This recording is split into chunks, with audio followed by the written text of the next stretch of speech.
Hello doctor. Hello. मी तुम्हाला काही ब्रेकफास्टचे options देते, त्याला तुम्ही आउट ऑफ 10 रेटिंग कराल का? नक्कीच. पोहे उपमा.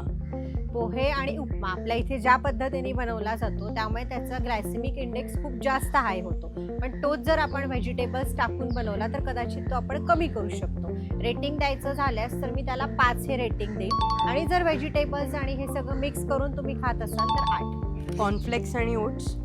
0 रेटिंग. कारण कॉर्नफ्लेक्स म्हणजे गव्हाचे पदार्थ आणि दुधाचा पदार्थ कधीच एकत्र खायला नको आणि त्यातही जर तुम्ही हनी ॲड करत आहे, शुगर ॲड करत आहे तर याला टोटली आपण शरीरामध्ये फक्त शुगर स्पाइक्स देतोय, त्याच्यामुळे अवॉइड करणं बेस्ट राहील. Jam bread.